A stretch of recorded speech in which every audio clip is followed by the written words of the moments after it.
안녕하십니까. 신인균 군사TV 디펜스 브리핑입니다. 자, 오늘도 아주 중요한 군사 무기 관련 소식 전해드리겠는데요. 우리 KF-21, 이 4.5세대 전투기, 미국도 아니고 러시아도 아니고 그렇다고 믿을 수 없는 중국제도 아니고 이런 포지션에 있는 KF-21. 이게 갑자기 태국이 KF-21 구매할 수도 있다 라는 보도가 쫙 나와요. 이게 뭐냐? 그래서 두바이 에어쇼 하고 있는데 여기 한국 카이부스에 태국 국방장관이 찾아왔다는 거예요. 그래서 도대체 저 사람이 여기 왜 왔냐 보니까 KF-21 이게 물망에 있다는 겁니다. 어떤 내용인지 보겠고, 야, 우크라이나 정말 황당합니다. 지금 우크라이나가 여러 미국을 비롯해서 지원 제대로 안 되고 이스라엘 전쟁 때문에, 그리고 장기화되니까 피로도 느끼고 이래서 우크라이나에 대한 지원이 너무 이제 힘들어지고 있다라는 우려들이 나오고 있는 가운데 이 우크라이나가 아직도 정신 못 차리고 완전히 배짱 튕기는 희한한 짓을 했습니다. 보도록 하겠습니다. 자, 5가지 단신 먼저 보겠습니다. 미 육군은 시에라 네바다사와 아테나 S 정찰기 계약을 했다라는 소식에서부터 일본은 모가미급 호위함 8번 함인 유베츠함을 진수했고 초고속으로 전력화 중이다 라는 소식까지 보겠습니다. 첫 번째입니다. 미 육군이 기존의 RC-12X로 구성된 지상 정찰 전력을 크게 강화하려는 모양입니다. 미국 방산업체 시에라 네바다가 미 육군과 봄바르디어 비즈니스 제트기를 기반으로 한 4세대 원정 항공 정찰 신호정보 수집 프로젝트인 약칭 아테나 S 개발을 위한 5억 5,400만 달러 규모의 계약을 체결했다고 밝혔습니다. UAE가 프랑스에 2척을 주문한 고윈드급 초계함 2척 중 초도함을 인수했다는 소식입니다. 2,800톤급의 이 초계함은 76mm 함포와 8발의 액조세 대함미사일, 근접방어기관포 정도의 무장만 갖춘 전투함인데요. 차후 개량 공사를 거쳐 함대공 미사일도 탑재할 예정인데 우리나라의 해군 함대공 미사일도 후보 중 하나로 거론되고 있어 주목됩니다. 중국이 남중국해 전진기지로 활용하기 위해 캄보디아로부터 임대한 림 해군기지에 대형 항모 운용을 위한 초대형 드라이도크를 건설 중이라는 소식입니다. 현재 하이난다오에 국한된 항모 운용기지를 캄보디아까지 확대해 영해 구단선 전체에 대한 통제권을 강화하겠다는 의도로 보이는데요. 주변국들의 해군력 증강 경쟁이 더욱 격화될 전망입니다. 스페인 나반티아 조선소가 튀르키예에 최신형 S-80 플러스 잠수함 건조를 위한 라이센스를 부여하고 현지 건조 사업을 준비 중이라는 소식입니다. 6척이 계약돼 2척이 건조 중인 214TN 잠수함 대신 나머지 물량이 S-80 플러스로 바뀔 수도 있다고 하는데 독일과 튀르키예의 외교 분쟁으로 번질 가능성도 제기되고 있습니다. 재작년에 모가미급 초도함을 띄웠던 일본이 2년 만에 8번 함을 진수시켰다는 소식입니다. 일본 해상자위대가 모가미급 8번함 유베츠함의 진수식을 갖고 의장 공사를 시작했다는 소식인데요. 일본은 2027년까지 모가미급 12척 전력화를 마무리 짓고 2028년까지 개량형 12척을 더 찍어낼 예정입니다. 네, 정찰기입니다. 촬영도 하고 감청도 하는, 그러니까 우리나라로 치면 백두 감청이죠. 그리고 촬영 금강이죠. 백두 금강을 합해 놓은 듯한 그런 정찰기인데 우리 주한미군 육군에 501 정보여단이 있죠. 거기에 RC-12X 정찰기 있는데 그걸 대체하는 4세대 육군 전구 정찰기다 라는 건데 이게 성능이 좀 좋기를 바랍니다. 왜냐, 우리 한국의 501 정보여단도 그러면 이 기종을 바꾸게 되겠죠. 아무래도 덩치가 좀 작고 프로펠러 기종인 RC-12X보다는 훨씬 낫겠죠. 기대해 보겠습니다. 자, UAE가 이 구담입니다. 고윈드급 초계함 2척을 프랑스와 계약을 했고 지금 그 중에 초도함을 이렇게 인수받고 있는데 2,800톤이에요. 우리 인천급하고 비슷한 덩치로 보이는데 생긴 건 인천급보다 더 잘생겼습니다만은 무장은 별로예요. 일단 76mm 함포, 그리고 8발의 대함미사일, 그리고 이제 근접방어 기관포, 그것뿐입니다. 함대공 미사일, 대공무장이 없어요. 그래서 지금 UAE는 800톤급 초계함이 제일 큰 건데 그걸 이렇게 2,800톤으로 키워서 바로 마주보고 있는 이란의 호르무즈 해협과 을 통해서 이란과 마주보고 있죠. 또 이란의 해군기지 반다르 아바스 마주보고 있죠. 그래서 이란과 경쟁을 하겠다라는 건데 문제는 미사일 쏘면 막아야 되죠. 그래서 지금은 아니지만 여기다가 지대공 함대공 미사일 설치할 거라고 하는데 그 함대공 미사일이 아스터도 지금 물망에 오르고 있고 그중에 해궁도 있다라는 건데 부디 해궁 선택하기 바랍니다. 자, 캄보디아, 베트남 가마 돌고 내려오면 캄보디아 있고 그리고 그 다음에 태국이 있죠. 그런데 베트남이 아주 남북으로 긴 나라 아니겠습니까? 그 베트남의 북쪽 끝에 해남도 하이난다오가 있고 그 하이난다오에 중국 남해함대 기지가 있고 여기에 잠수함, 항공모함 다 운영을 하죠.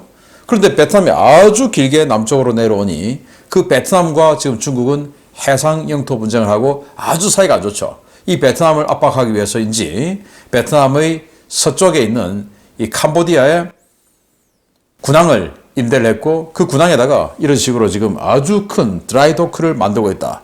이 정도 큰 드라이도크 같으면 이게 항모 운용 정비 수리를 위한 드라이도크 아니냐라는 건데요. 자, 그러면 이제 베트남이 굉장히 긴장하게 되었고 또 이 남쪽으로 조금만 내려가면 말라카에 있고 싱가포르가 있죠. 싱가포르가 경항모 세척을 하지 않습니까?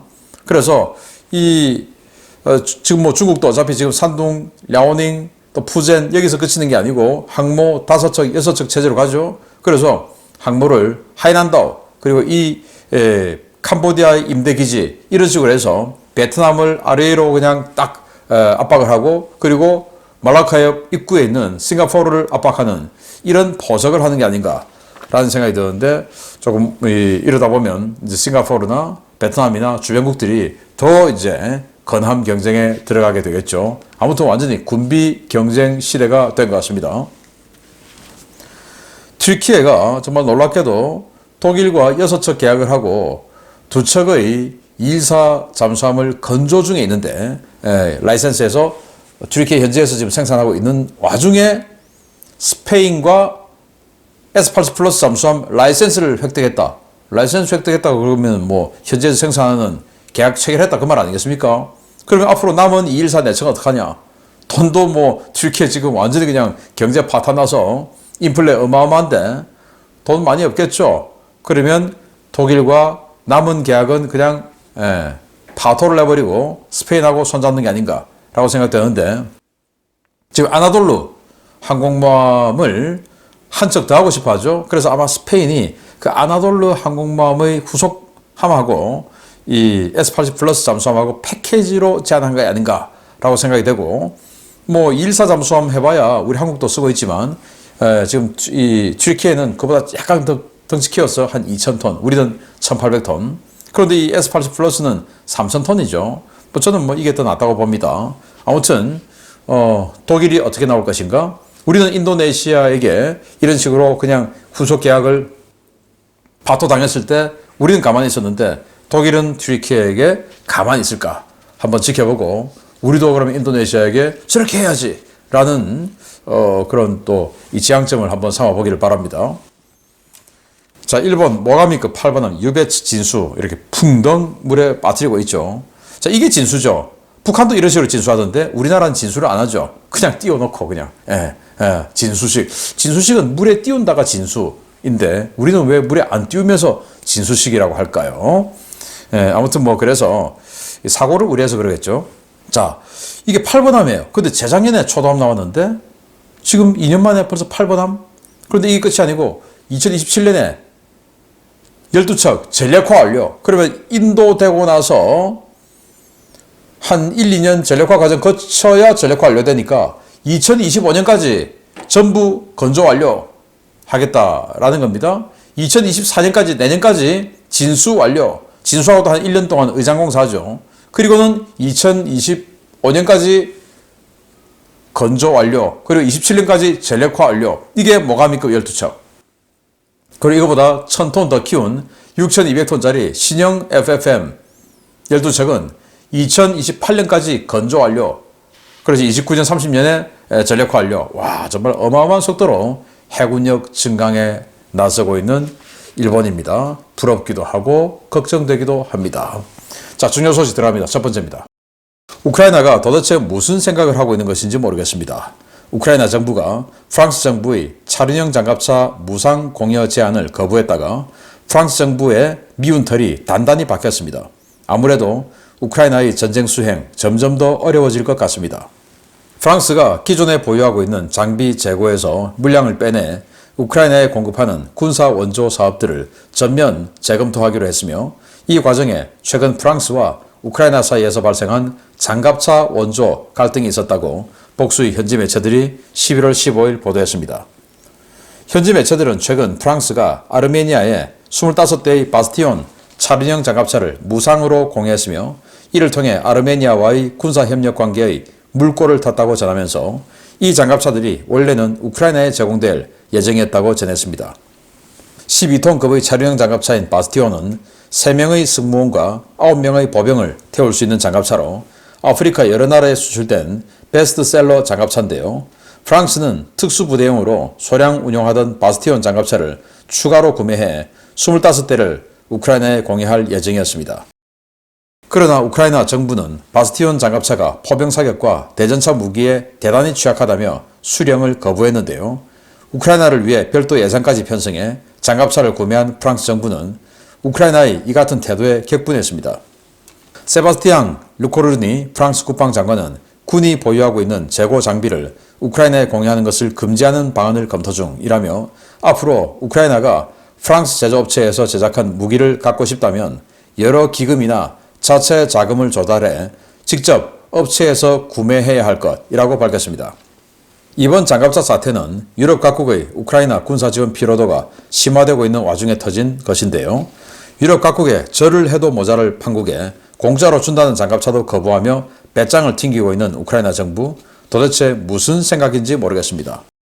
정말 무슨 생각인지 모르겠습니다.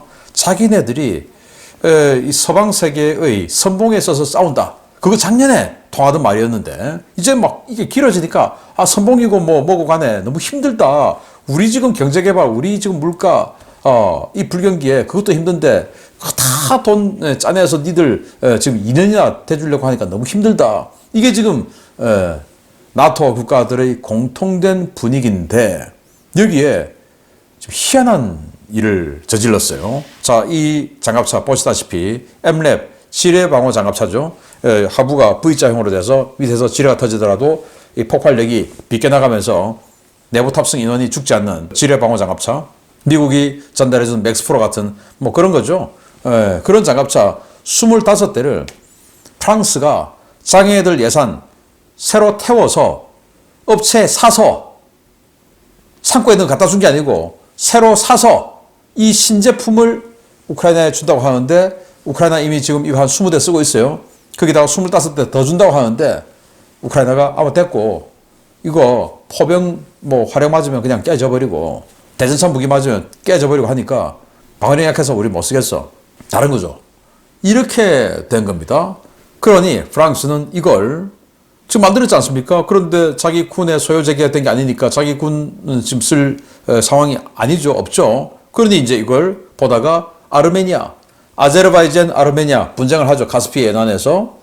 그런데 아제르바이잔은 튀르키예, 아르메니아는 친러 국가죠. 그 아르메니아하고 별다른 접점이 없는데 마크롱 대통령이 아르메니아에 방문을 하면서 선물로 준 겁니다. 우크라이나가 안 받겠다고 한 거. 자기들도 쓸 데가 없으니까 아르메니아 준 겁니다. 아르메니아 너무 고맙죠. 지금 아제르바이잔에게 전쟁에서 지금 뭐 며칠 만에 완전히 항복했지 않습니까? 그런 아르메니아 이거 줬어요. 자, 그러면서 이 프랑스 국방장관이 완전히 열받아 버렸습니다. 열받아서 야, 니들 말이야. 앞으로 우리 프랑스 무기 갖고 싶으면 돈 내고 사. 이제 이렇게 된 거죠. 우리 이제 안 줘. 이렇게 된 겁니다.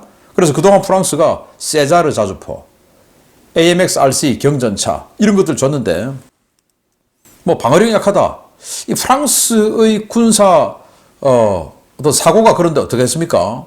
프랑스는 나토의 최전선에 있는 국가가 아니다 보니 방어력보다는 뭐 숫자 해서 자기들 이 중동 아프리카 지역의 자기네들 과거 식민지였던 이 나라들에 대한 영향. 그래서 비행기에 싣고 갈 수 있는 뭐 이런 가벼운 뭐 이런 것들. 그래서 반군이나 소탕하는 이런 저강도 분쟁 이런 무기들을 갖고 있는 거예요.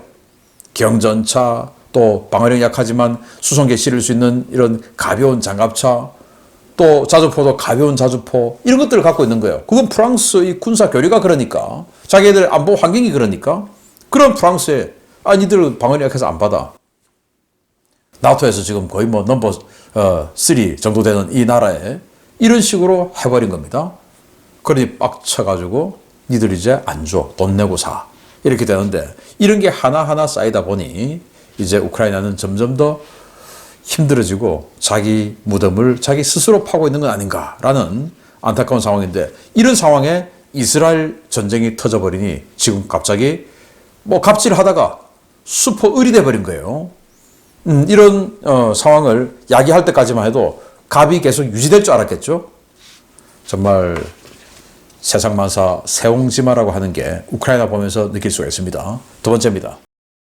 최근 노골적인 친중 노선을 견지하며 중국산 무기를 다량 도입해온 태국이 노후화된 F-16 전투기를 대체하기 위한 4세대 전투기 사업을 시작했습니다. 그동안 중국산 전투기 도입 가능성이 제기됐는데 놀랍게도 이제 한국산 KF-21이 후보 기종으로 선정됐다는 소식입니다. 태국 공군이 노후화된 F-16 전투기를 점진적으로 대체하기 위한 4세대 전투기 사업에 착수했으며, 이를 위해 전투기 선정위원회를 발족시켰다고 알롱콘 워나로트 태국 공군 참모총장이 11월 15일 밝혔습니다. 워나로트 참모총장은 현재 주력 전투기로 운용 중인 F-16의 노후화가 진행됨에 따라 이를 대체하기 위한 4세대 전투기 사업을 추진하고 있다라며 현재 세 종류의 전투기를 후보군에 놓고 검토 중이라고 밝혔습니다. 현재 태국 공군은 그리펜 CD 전투기 11대를 핵심 전력으로 F-16AB 전투기 51대, F-5EF 전투기 33대 등을 보유하고 있는데요. F-5EF는 현대화 개수를 마쳤지만 중고로 도입한 F-16 기체들은 수명 한계가 도래해 2031년까지는 전량 퇴역할 예정입니다. 태국은 F-16 후계기로 F-35를 낙점하고 미국의 구매 의사를 타진했다가 퇴짜를 맞았는데요. 이후 사업 계획을 바꿔 4.5세대급 전투기 3개 기종을 후보 기종으로 올려놓고 검토 작업에 들어갔습니다.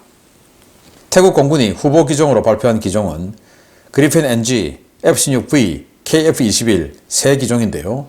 현재는 스웨덴이 가장 적극적인 판촉을 벌이며 그리펜 추가 수출을 적극적으로 제한하고 있는 것으로 알려졌습니다. 그러나 태국은 그리펜과 달리 획득 비용과 유지 비용이 높은 그리펜 NG보다는 성능과 신뢰성이 우수한 F-16V와 기술 협력 가능성이 있는 KF-21을 더 선호하고 있는데요. 이번 두바이 에어쇼에서 국방장관을 카이 부스로 보내 한국산 전투기에 대한 높은 관심을 드러낸 태국. 과연 KF-21 도입국에 이름을 올리게 될지 지켜봐야겠습니다. 네, 태국이 지금 세 종류의 전투기 가지고 있는데, 그리펜 전투기의 CD형이죠. 기계식 레이더 장착된 거 11대 있고, 그리고 네덜란드, 싱가포르 등으로부터 중고 구매한 F-16AB형, 이게 이제 51대가 있습니다. 이게 수적 주력이죠. 그리고 로우급 전투기로 F-5EF를 가지고 있는데, F-5EF는 레이더도 집어넣고 개량하고 해서 현대화 개량을 했어요. 최근에. 또 뭐 워낙 싸니까 개량 비용도 얼마 안 하죠. 그랬는데 이 F-16은 살 때부터 중고로 샀고, 중고로 살 때도 개량도 안 했고, 네덜란드로부터 도입했으니, 네덜란드는 뭐 1978년부터 1980년, 81년 이 시기에 F-16 도입한 나라 아닙니까? 그러니 이미 벌써 40년 넘은 전투기죠. 그런데 2031년까지는 다 바꾼다. 그러니까 50년 이상은 못 쓴다, 이 말 아니겠습니까? 개량을 안 했으니.